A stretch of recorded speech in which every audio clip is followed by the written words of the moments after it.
नमस्कार, स्वागत आहे सर्वांच्या आपल्या YouTube channel Sahyadri career academy Baramati. या व्हिडिओमध्ये आपण महाराष्ट्र पोलीस भरती 2022च्या सरावाला सुरुवात करणार आहोत। असा सराव आपण आपल्या चॅनलवर दररोज करून घेणार आहोत। या सरावामध्ये 100 मार्काच्या क्वेश्चन पेपर मार्फत तुमचा सराव करून घेतला जाणार आहे।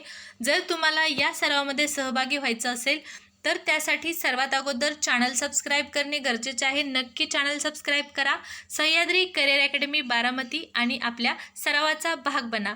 तर सुरुवात करूया आजच्या सरावाला। त्यापूर्वी जे विद्यार्थी 2022 मध्ये पहिल्यांदाच पोलीस भरती देणार आहेत अशा विद्यार्थ्यांसाठी थोडक्यात आपण पोलीस भरतीच्या प्रश्नपत्रिकेचं स्वरूप पाहूया। यामध्ये पहा 100 मार्कांसाठी पोलीस भरतीचा पेपर असतो लेखीचा, आणि त्यामध्ये तुम्हाला 100 मार्कासाठी असणाऱ्या पेपरमध्ये प्रत्येक प्रश्नाला 1 गुण दिला जातो आणि 100 मार्काच्या पेपरला तुम्हाला एकूण 1.5 तासाचा कालावधी देण्यात येतो। तसेच या पेपरमध्ये एकूण 4 विषय असतात। त्या 4 विषयामध्ये प्रत्येक विषयाला 25, 25, 25 आणि 25 मार्काचं डिवायडेशन असतं। 4 विषय आहेत गणित, त्यानंतर सामान्य ज्ञान, चालू घडामोडी आणि मराठी व्याकरण। या 4 विषयाला म्हणजेच प्रत्येक विषयाला 25 गुण, अशा प्रकारे एकूण 4 विषय गुणिले 25 आणि एकूण 100 मार्काचा पेपर असतो। तर हे आहे थोडक्यात पोलीस भरतीच्या पेपरचं स्वरूप। तर आजच्या प्रश्नपत्रिकेला आपण सुरुवात करूया। सह्याद्री करिअर अकॅडमी बारामती या यूट्यूब चॅनलवर सर्वांसाठी मोफत सराव उपलब्ध आहे, तर नक्कीच तुम्ही या सरावाचा भाग बना। तर या प्रश्नपत्रिकेमधील जो सामान्य ज्ञानाचा प्रश्न आहे, प्रश्न क्रमांक 11, या प्रश्नापासून आपण आजच्या सरावाला सुरुवात करूया। प्रश्न क्रमांक 11 आहे, टुंड्रा मृदा हे डॅश डॅश प्रकारच्या मृदेचं उदाहरण आहे, आणि 1-2 सेकंदाचा कालावधी असणार आहे विद्यार्थ्यांसाठी।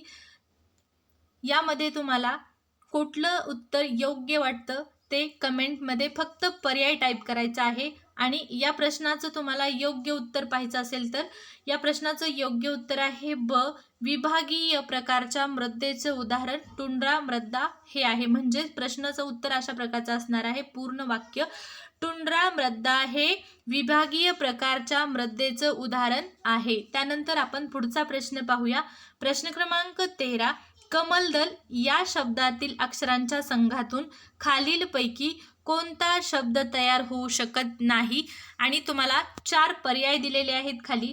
तर या पर्यायामधील या प्रश्नाचं योग्य उत्तर आहे पर्याय क्रमांक अ, दलबदल।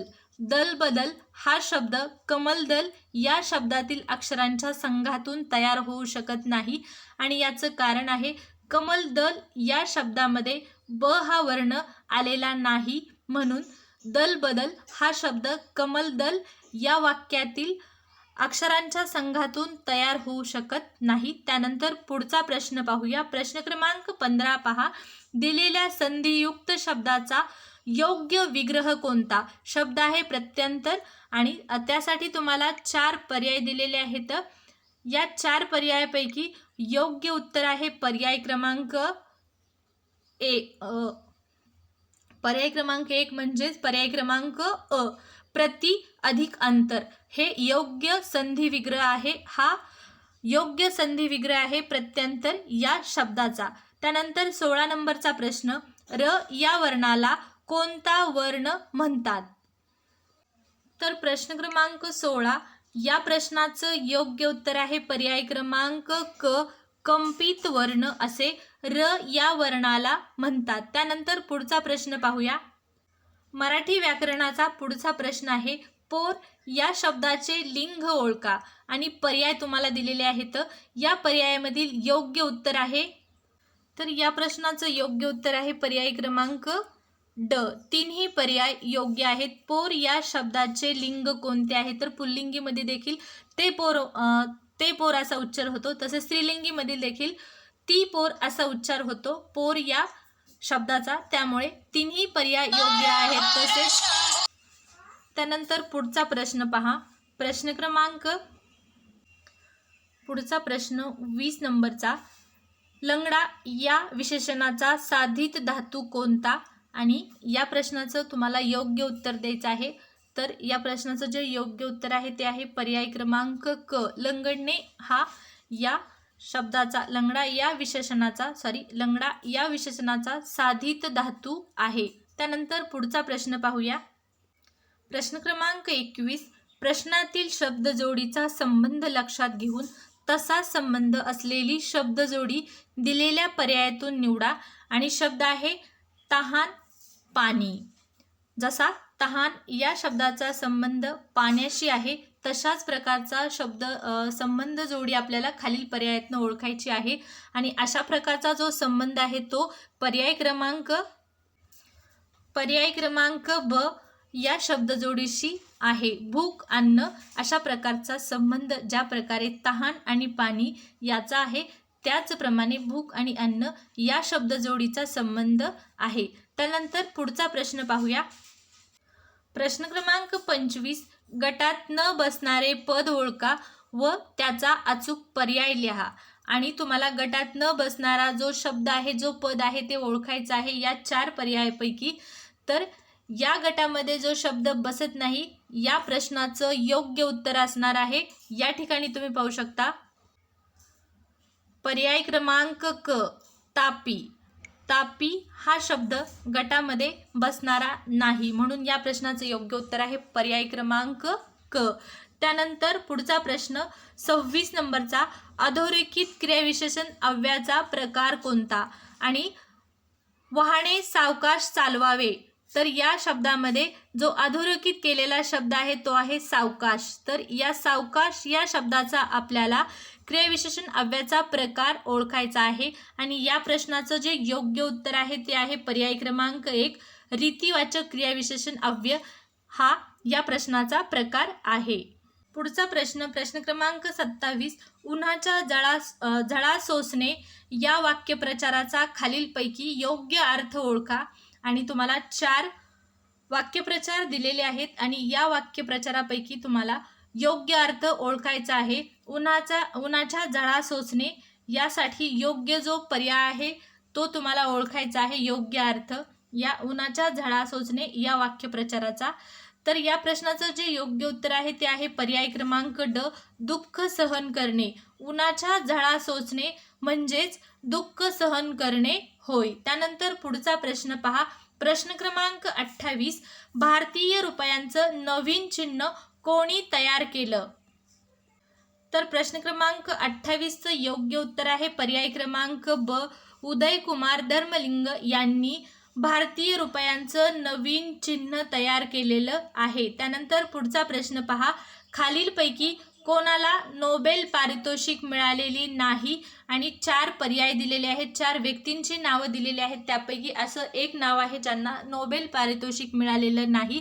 तर तुम्हाला या प्रश्नाचं योग्य उत्तर द्यायचं आहे आणि या प्रश्नाचं जे योग्य उत्तर आहे ते आहे पर्याय क्रमांक अ महात्मा गांधी यांना आत्तापर्यंत नोबेल पारितोषिक मिळालेले नाही. त्यानंतर पुढचा प्रश्न क्रमांक 32. या ठिकाणी पहा. खालीलपैकी कोणते संगणकाचे इनपुट डिव्हाइस नाही आणि या प्रश्नाचं जे योग्य उत्तर आहे ते आहे पर्याय क्रमांक क प्रिंटर हे संगणकाचे इनपुट डिव्हाइस नाही. त्यानंतर 33 नंबरचा प्रश्न.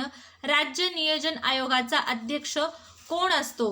राज्य नियोजन आयोगाचा अध्यक्ष कोण असतो. तर या प्रश्नाचं जे योग्य उत्तर आहे ते आहे मुख्यमंत्री.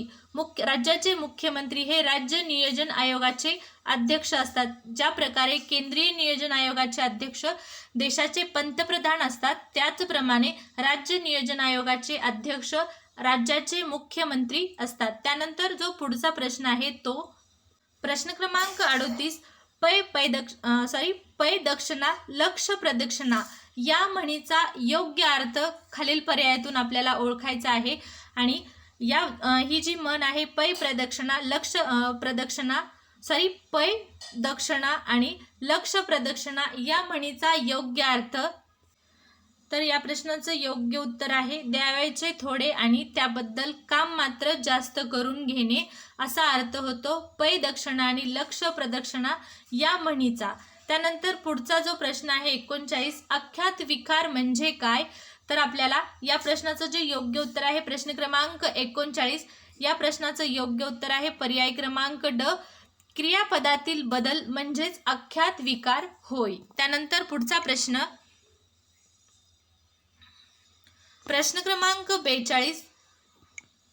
आचार्य प्रल्हाद केशव अत्रे यांनी अनेक नाटके लिहिली. खालीलपैकी एक नाटक त्यांनी लिहिलेले नाही, तर ते आपल्याला ओळखायचं आहे.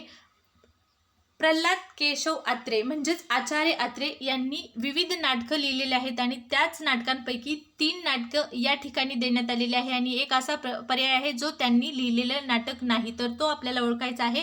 आणि तो पर्याय आहे पर्याय क्रमांक पाहू शकता तुम्ही, पर्याय क्रमांक ब, नटसम्राट. नटसम्राट हे जे नाटक आहे ते वि.वा. शिरवाडकर यांनी लिहिलेलं नाटक आहे.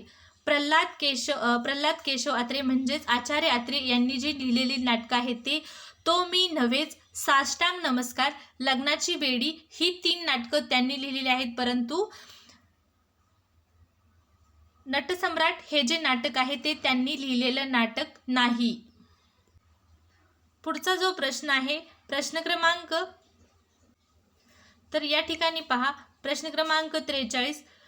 प्रतिक्षण, महादेव, अजन्म, तोंडपाठ यापैकी तत्पुरुष समासाचे आपल्याला समासाचे उदाहरण ओळखायचं आहे किंवा शब्द ओळखायचा आहे. आणि या प्रश्नाचं जे योग्य उत्तर आहे ते आहे पर्याय क्रमांक क, महादेव, तोंडपाठ हे जे शब्द आहेत ते तत्पुरुष समासाचे शब्द आहेत. तर पहा पुढचा जो प्रश्न आहे प्रश्न क्रमांक 46. मुंबई येथे स्वतःच्या राहत्या घरात मुलींची शाळा कोणी सुरू केली? आणि या प्रश्नाचे 4 पर्याय दिलेले आहेत. या प्रश्नाचं जे योग्य उत्तर आहे ते आहे पर्याय क्रमांक अ. या ठिकाणी पाहू शकता जगन्नाथ शंकर शेठ यांनी मुलींची पहिली शाळा स्वतःच्या राहत्या घरामध्ये सुरू केलेली आहे. आणि आपल्याला माहीत आहे की महात्मा फुले यांनी पहिल्यांदा मुलींची शाळा केली, परंतु प्रश्न असा आहे की राहत्या घरामध्ये मुलींची शाळा कोणी केली? तर जगन्नाथ शंकर शेठ यांनी पहिली मुलींची शाळा आपल्या राहत्या घरामध्ये सुरू केलेली आहे. पुढचा जो प्रश्न आहे प्रश्न क्रमांक 47. मुख्य निवडणुकांमध्ये वापरली जाणारी पुसता न येणारी शाई येथे तयार होते, म्हणजेच कोणत्या ठिकाणी तयार होते? आणि या प्रश्नाचं योग्य उत्तर आहे पर्याय क्रमांक क, म्हैसूर या ठिकाणी मुख्य निवडणुकांमध्ये जी शाई वापरली जाते, जी पुसता येत नाही ती शाई तयार केली जाते किंवा येथे तयार होते. म्हैसूर या ठिकाणी अशा प्रकारची शाई तयार होते. त्यानंतर पुढचा प्रश्न आहे प्रश्न क्रमांक 49. पर्यायी उत्तरातील योग्य शुद्ध शब्द कोणता? आणि या प्रश्नाचं जे योग्य उत्तर आहे ते आहे पर्याय क्रमांक ब. ब हे या प्रश्नाचं योग्य शुद्ध शब्द आहे अभिनिवेश. तर त्यानंतर पुढचा जो प्रश्न आहे प्रश्न क्रमांक 50.